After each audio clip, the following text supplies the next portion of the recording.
Alright, what's going on everyone on YouTube? NES Ruler. Welcome to a brand new DVD and Blu-ray update. Yeah, I have a whole bunch of stuff here to show you guys, like literally 3-4 dozen movies. So this is probably going to be a pretty lengthy update. So I hope you guys are ready for this. So let's get started. I got some films here that I got sent to me to review from different companies, so I'm going to knock those out first.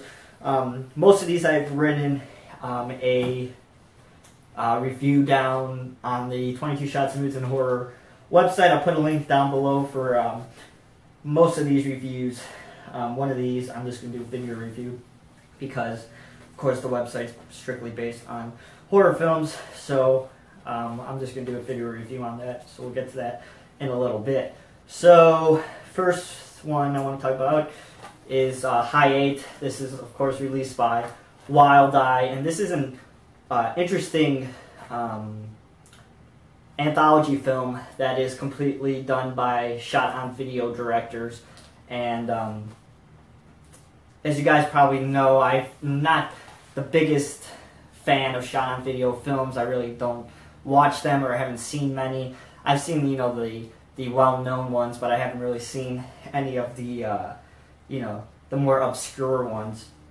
So I was curious to check this one out because I've heard a lot of great things about this in the community and things like that. So I was very curious to watch this when Wild Eye sent it to me, and it's really good, to be completely honest. It feels extremely modern, even though it's shot on High 8 and anything. If you watch the special features, it shows you that they couldn't shoot anything higher than mini DVDs. So it has a retro feel to it, but at the same time, it feels modern still in some sense or another, if that makes sense. So this actually only has a few stories in it, but I think out of the 8, 3 of them are just, average or below average, but the rest of them are actually pretty interesting and pretty good. So if you guys get a chance to read my review of this film, I'll put the link down below. I actually did this one in 2 parts just because I wanted to give each story its own, mini review and my thoughts on each one. So be sure you check that out down below. I'll put the link, of course, down below, and you guys let me know what you think about that one. Check it out if you get a chance. It's really interesting, and I'm curious to see the sequel that's coming out that has a whole bunch of filmmakers that I really respect and enjoy. So next we have a film that was sent to me by IFC, and that is Asmodexia. I also did a review of this on the website. I'll put the link down below on this one. So you guys probably know I'm not a huge fan of exorcism films or, procession films. It's never been my cup of tea. Like I said in my review, I grew up in a time where they were oversaturated in the market, and they were seemingly coming out, not weekly, but on a monthly basis. So I just did not enjoy them very much, and there was a time in my life when I was going to the theater to see horror films pretty much whenever they got released, but I always seemed to skip these possession films because I never really enjoyed them and things like that. So IFC sent me this one, and it's actually a really interesting and a really original take on the possession genre. If you guys get a chance to check this one out, I say do it. So in this film, we follow a grandfather and a daughter who walk across this landscape performing exorcisms on people that are getting possessed by this being that is simply known by the Evil One. And this is interesting. This is where I think the film,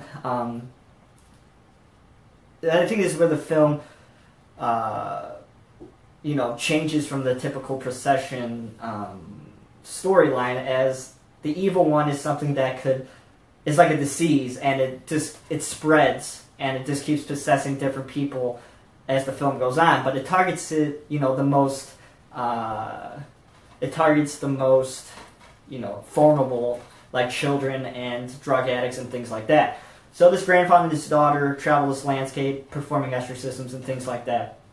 And as time goes on, we learn deeper and deeper secrets of this family, this granddaughter and this grandfather, and their secrets and why they're doing this and things like that.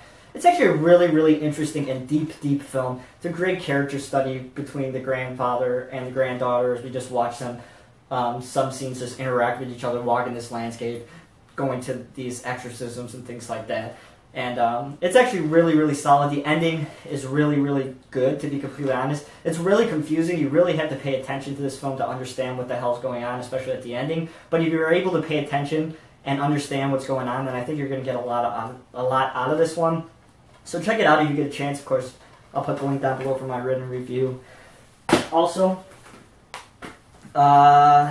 this one got sent to me by Arrow. We got Island of Death. Now, if you guys watch other video collectors, YouTubers, then you know that Arrow sends us screeners like this, which is totally acceptable to me. It's still a press sticks, but that's not important. What's important is about the movie. So, Islands of Death. This is a Video Nancy from 1976, and this film has quite a bit of controversy and buzz in the community because of its interesting themes and scenes in it that portrays to bestiality and homosexuals and drug addicts and a whole bunch of other stuff. And this movie is actually pretty interesting just because of that kind of stuff. If you guys want video nasty that you think you could be able to write about, this film definitely is one of the more interesting ones in that aspect. But the film basically follows a couple who decide to go to this island in Greece for the holidays, and their main agenda is to murder everybody who shows some sort of perversion in some sense or another. And we learn that they're actually pretty screwed up themselves. But I'm not going to talk much about this one. If you guys want to read my review, I'll put the link down below. But if you guys get a chance, pick up this release. It has some really awesome features, and the transfer is actually really good. The last third of the film has a little bit of issues, but besides that, it's a really interesting film, and it has some interesting commentary on society, in my opinion. So if you guys get a chance, check it out. Read my written review. I'll put that down below. So that's Island of Death, sent by Arrow. Alright, now this is a really, really special film here. This is a movie I've watched dozens and dozens and dozens, not dozens and dozens of times, probably a dozen times in school, throughout my 4 years in film school, because it's definitely in the top 10 greatest films of all time, and I totally agree with that. And it's a movie that, most people outside of the film community don't really know about, which is unfortunate because it's a really great film. And Flicker Alley and Lobster Films released this together, and this is the Furtov collection. If you guys don't know about Flicker Alley, do yourself a favor and check them out if you are into classic cinema, because they are doing a fantastic job of restoring films that that film historians absolutely love. And they have this avant-garde box set coming out soon, which I'm extremely excited to check out, because you know me, I love my silent cinema. If you guys listen to the podcast, I talk about it quite a bit, and even here on my channel, I talk about silent cinema quite a bit and how much I really love it and things like that. So Flicker Alley released the Furtov collection, which of course the main piece is The Man with the Movie Camera, which is the film I'm talking about, which is probably one of the greatest films ever made. Now, if you guys don't know about Furtov, he has a very interesting perspective on the way he made movies. He mostly just made films in a documentary type of style, but they were able to be pieced together to somewhat tell a story, even though that's not what he was really trying to get at. And he really never, especially with Man with the Movie Camera, he never really included intertitles or main characters or anything like that. It was just purely based on observing people in this huge town. It was really shot in a few different cities in Europe, but he just pieced it together to make it look like one giant city. So we're just watching these people do their everyday lives and the positive and negative things that happen in cities, such as, alcoholics, and there's a whole bunch of really interesting things going on in this film, portraying to city life, especially in the late 1920s when this film came out in 1929.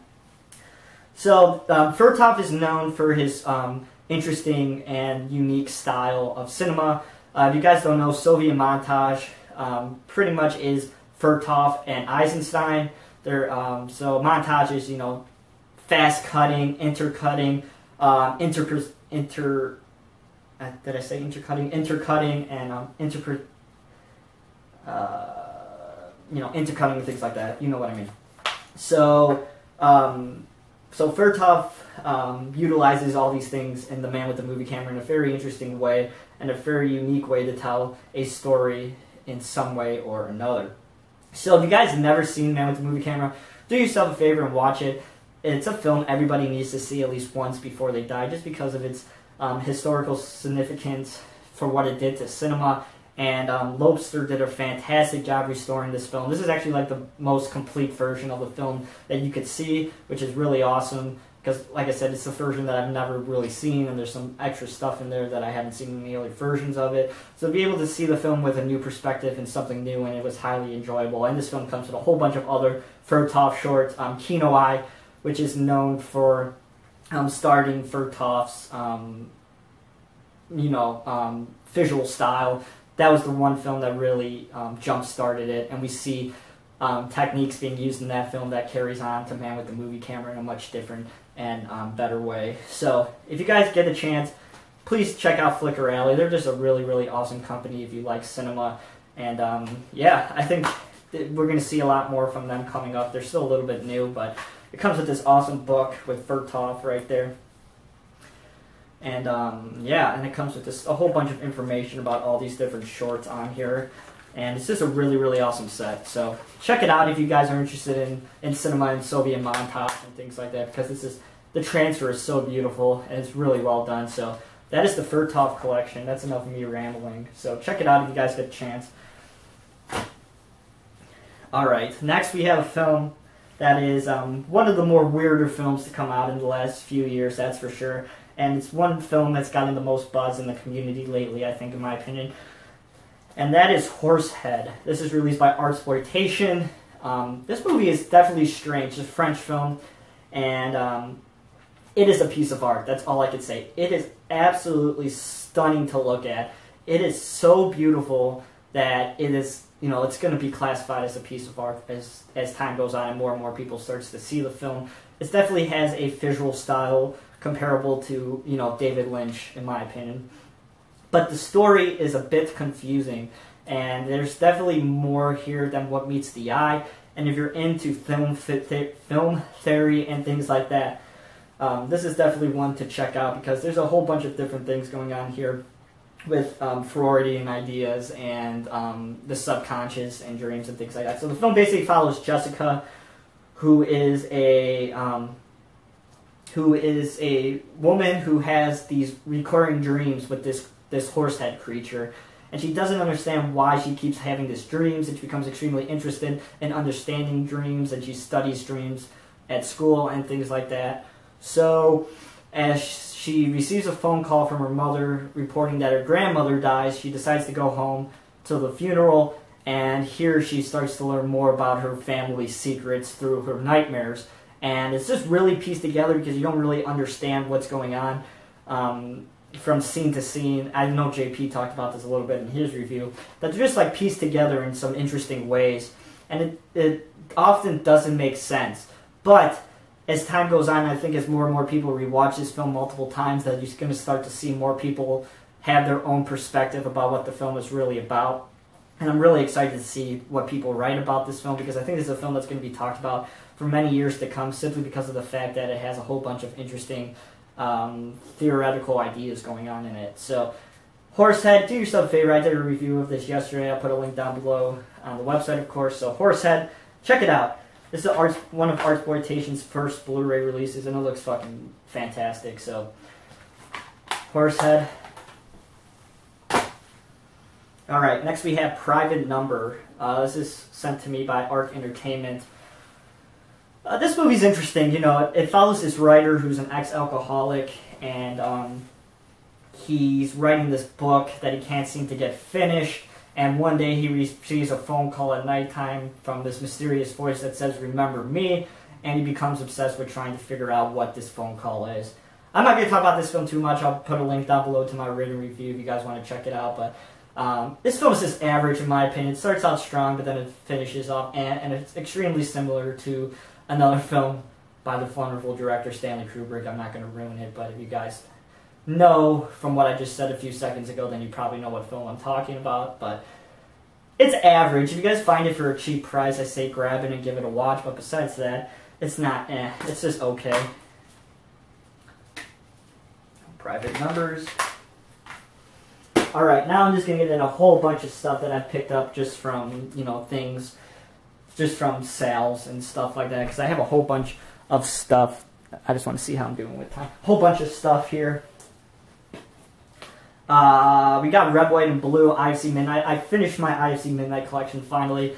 I'll show you the last title later on, but I finally completed it. I got it, all the titles, so I have a complete IFC Midnight collection, which is huge for me. I've been just trying to get these films for a long time. To finally have a complete Midnight collection is awesome, and I'm extremely thrilled.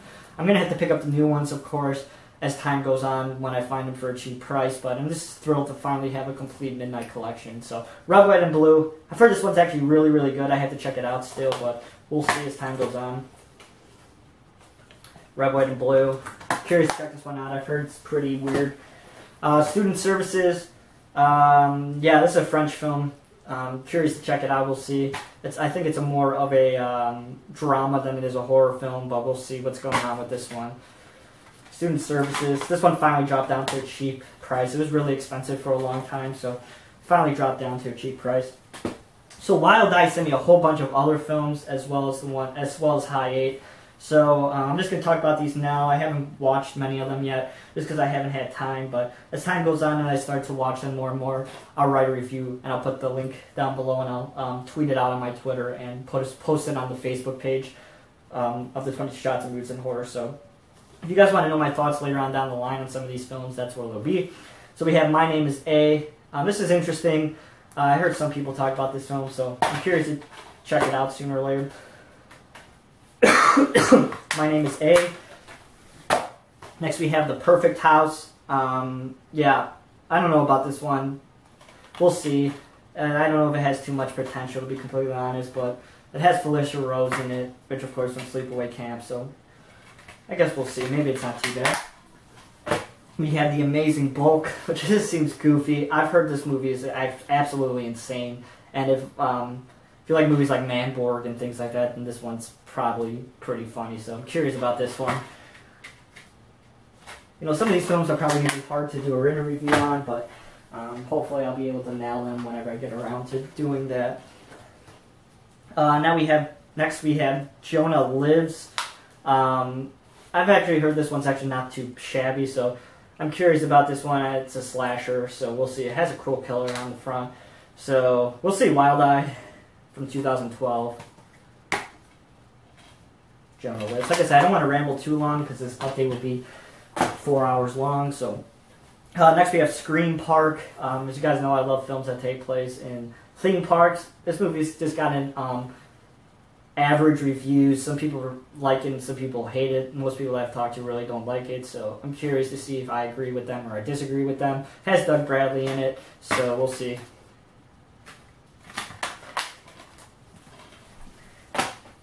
Next we have The Disco Exorcist. I've heard this film is actually really fun and actually really good, and it has some really good effects in it, so I'm curious. This is probably going to be the next one I'm going to check out when I get around to it, just because I've heard that it has some interesting things going on in it, and it's actually a whole bunch of fun. And with a cover like that and a title like Disco Exorcist, I mean, how could you go wrong? All right, next we have some films that I picked up from Hamilton Books. These were all like $2 to $3, which is awesome. Very cheap for these movies, so had to place a big order and grab all the ones that I didn't have that I ordered the last time, which was like a year and a half ago or something like that. So first we have The Hand of the Ripper, Synapse Films. I just got these, so I haven't had a chance to watch many of them, or any of them actually. So this is from 1971. It's a Hammer film, so excited to check this one out. I'm happy to expand my Synapse collection because I don't have too many of them, and these were all just dirt cheap. So it's awesome to be able to buy more of these for $3 each. Next we have Cold Heart from '99. I guess it's a vampire film. This actually has Fred Norris from the Howard Stern Show in it, so I'm curious. I see him right down there. I didn't even know he was in this. And you guys know me, I love Howard Stern so much, so I'm curious to see this one just based on that fact. It doesn't look good, to be completely honest, but I had to grab it, see what it is, check it out sooner or later. Next we have an Agent Cold Cinema collection of Battle Girl, The Living Dead, and Tokyo Bay. I haven't watched too many Asian films, to be completely honest, but from what I've heard from people, they are absolutely batshit crazy, so I'm curious to check this one out sooner or later. It's actually, I've heard one of the better ones from 1992, so we'll see. Blah, blah, blah, I'm talking so fast. Boom. Next we have Mercy. This is an Unearthed Films release. I think it was like $1 or something.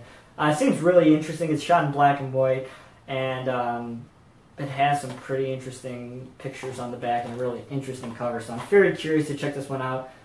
Unearthed, I don't have any other films actually, so I'm happy to pick one up, check it out. Seems pretty cool, so I'm curious about this one, to be completely honest. That's Mercy.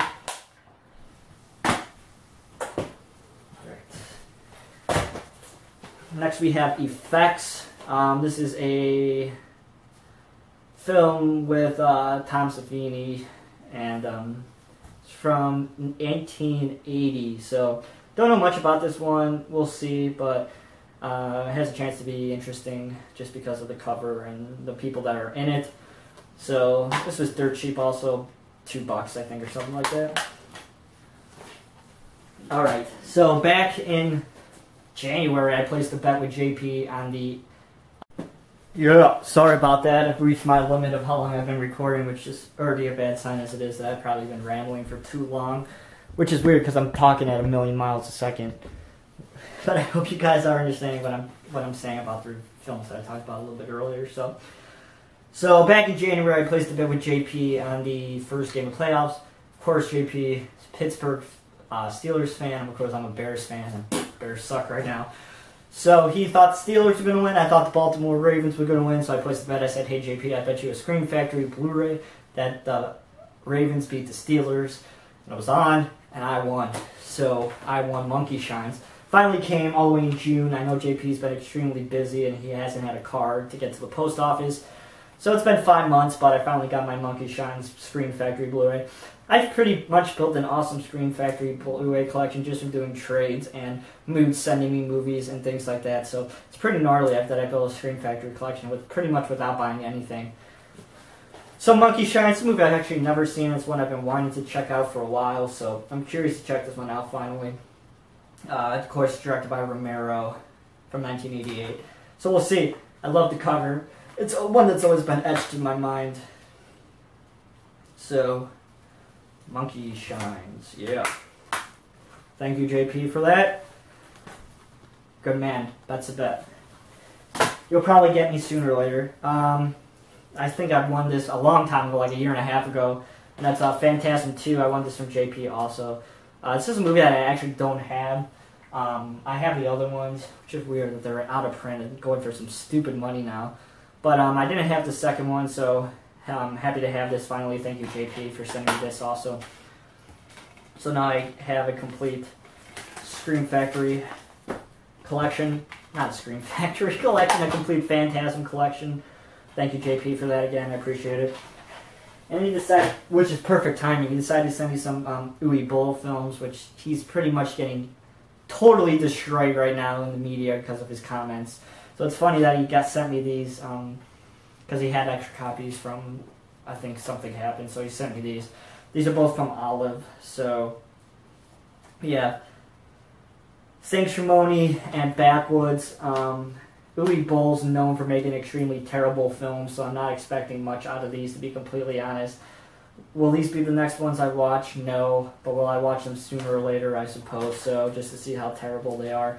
I know JP says some of them are, one of these is absolutely horrendously bad, so not expecting much, to be completely honest, but Blackwoods, it's a funny name, and Sanctimony, yeah, two Uwe Boll films. So thank you, JP, again for sending me those, buddy. You are amazing. Alright, let's get into some more movies here. I picked up this film. It's one I've been on my wish list for a long time. I had a little money on the side, so I decided to pick this up because I know Moods and other people rave about this movie and how interesting and screwed up and messed up it is. So that is Daddy's Little Girl, released by Fisher's Films. This film is supposed to be absolutely brutal, and basically about a guy who tortures this man who kills his little daughter, and he just absolutely destroys him in some pretty brutal ways. So I haven't had a chance to check this one out yet because, if you guys know, I've been working on this movie set for the past 25 days. It's a feature, so I haven't really had time to watch anything else. I've just been doing that. So I haven't had really much time to watch movies besides the one that I promised, the studios that I would review for them. So I'm curious to check this one out, Daddy's Little Girl. Sent to me by Fish's Circle Films. Not sent to me, well, I bought it from Fish's Circle, so curious about this one. Next we have Extraterrestrial. This is an IFC Screen Factory film. I picked this one up because I actually paid full price for this film, because this one I've been wanting to check out for a long time. This is a Fish's Brothers newest movie. You guys know I'm a huge fan of Grave Encounters. I know I'm one of the only ones, but it's my favorite found footage film. I absolutely, really enjoy that movie. So I'm just curious about this one, and it's really good, to be completely honest. It's really solid, really well done. To see them do a non-found footage film, finally, well, they've only done 3 movies, so to finally see them do a non-found footage film and how they would adapt to doing that after only shooting 2 found footage films would be interesting, and they do a really great job in this. I know one complaint that people have in this film is the aliens look like what you think an alien would look like, South Park aliens. But they explain in the special features why they did that, and they give a good reason of why. So, this is just a really highly enjoyable film. Really solid. Pick this one up if you guys get a chance. Support Screen Factory. Support Screen Factory and IFC's collaboration together. 2 fantastic companies right now. So, that's Extraterrestrial. Pick it up. It's a highly enjoyable film.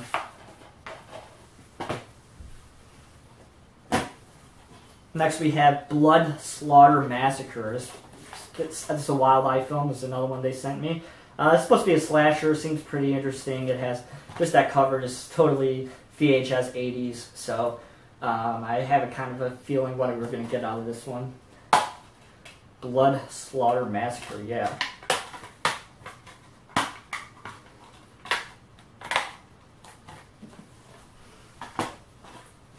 Next we have Frankenstein's Hungry Dead. Sent to me by Walla again. This movie actually seems kind of crazy. I've actually heard it's actually pretty good. So I'm curious to watch this one as well. It seems just insane, and that cover's awesome.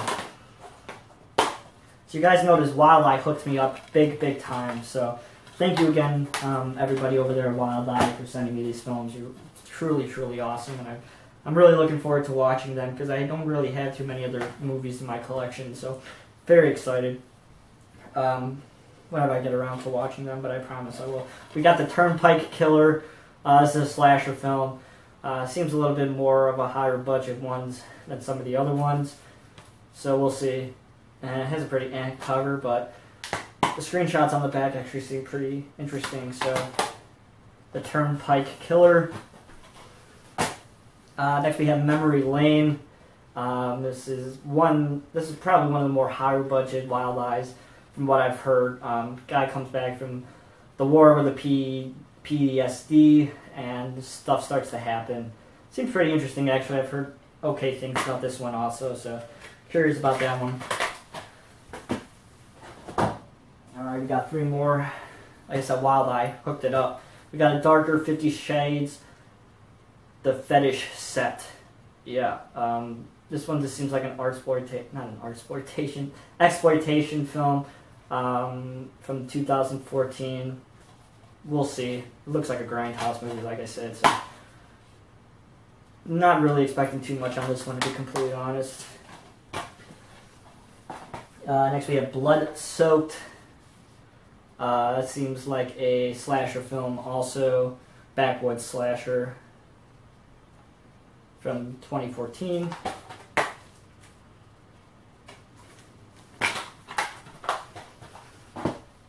And also we have Snuff, which I've heard actually interesting things from this. I've seen some people here on YouTube doing reviews on this film, and this is one that I was curious to review. and this was one of the ones that I asked if I would have an opportunity to review it if they were able to send it to me. So, Snuff. Yeah. I haven't had a chance to watch this, but this is the next one I'll probably be watching and doing a written review of on the website because I'm curious about this one.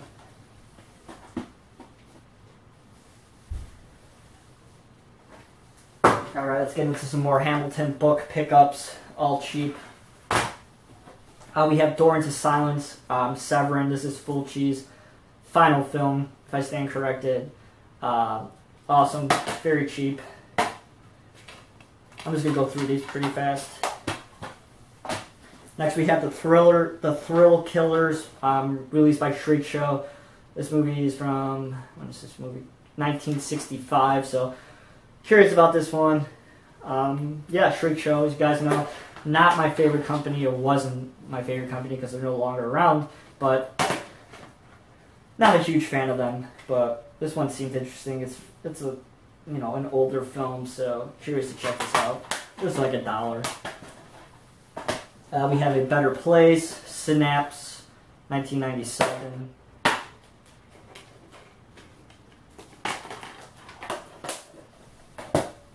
Brutes and Savages, Synapse, 1977.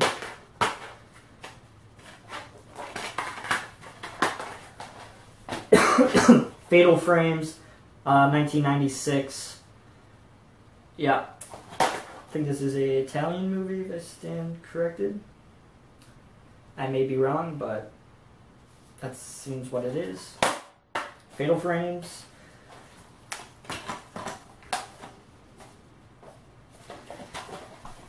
We have Cyclone from 1978. It's, of course, a shark movie. I've actually heard that this one's actually not too bad, but it's close to 2 hours long, so I don't know, to be completely honest, if I had the attention span to sit up and watch those for that long, because I'm not a huge fan of shark films. Grabbed this from Family Video, $1.50.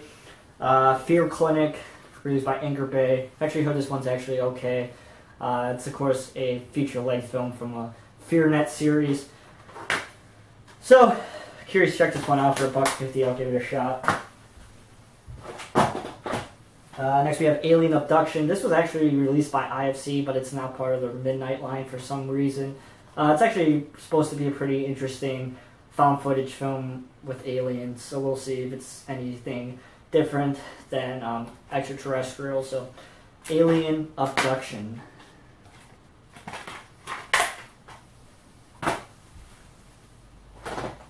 Alright, some more Hamilton books. I'm not even going to be able to pronounce this because it's a German film, but it's released by Unearthed Films, so it's like $1. Seems pretty screwed up and pretty gory, and it's a German underground film. It's banned in Germany, which isn't saying much because a lot of shit's banned in Germany. So, Unearthed Films. Next we have Night Train, Synapse from 1999. This is seems like a noir film with some German expressionism. Thanks, Truck, with some German expressionism themes thrown in there. So this one seems very, very interesting in my opinion. So I'm curious about this one. Seems like a huge throwback.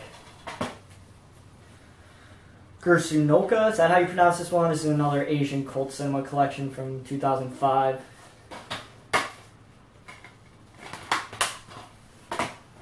Alright, last stack here. Let's go. We have Crucible of Terror, released by Severin from 1971. Seems pretty cool. Curious about this one. Severin, which is another company that I don't have too many movies in my collection. We have Sick Girl, Synapse 2009. Heard really, really great things about this movie, so excited to check this one out. Just heard really good things about it.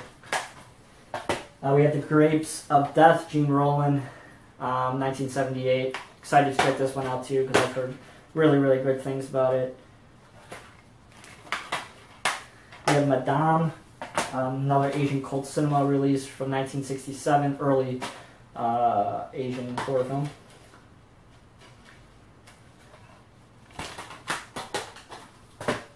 We have the Document of the Dead. This is the definite edition. This is a documentary from 1980, I think. Oh, 1978. So this is a documentary, of course, of the making of Dawn of the Dead, which I haven't seen yet, but this is one of the more well-known documentaries. So happy to finally have that to be able to check out. We have Motivational Growth. Mood says this one's awesome. I'm excited to check this one out. Seems very original and good. This was $1.50 from Family Video. Very excited to check that one out. We have Poker Night. This is Macabre Presents film. Ron Perlman. Seems pretty interesting. Curious to check this one out.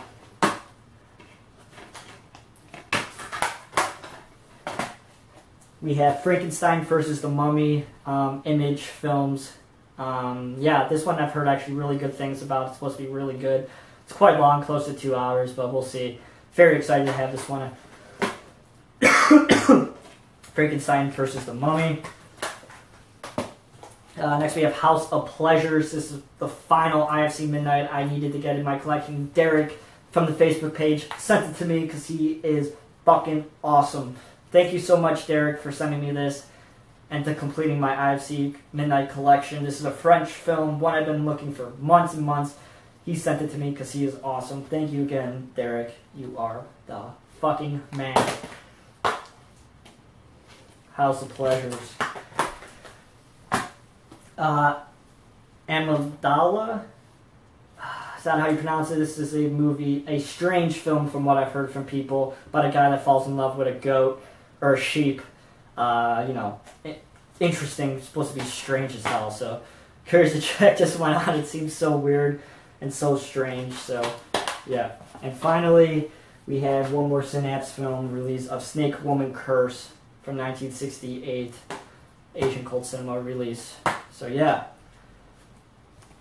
That is it, guys. That is probably one of my most epic DVD and Blu-ray updates that I've ever done. So many titles right there. If you guys liked my update, please give it a thumbs up. And as always, you can follow me on Twitter at twitter.com/NESRuler22. And also, you can read my written reviews of the films I discussed in the beginning of the update on the 22 Shots of Moods and Horror podcast. I'll put the links down below to those reviews. Please let me know what you think about them.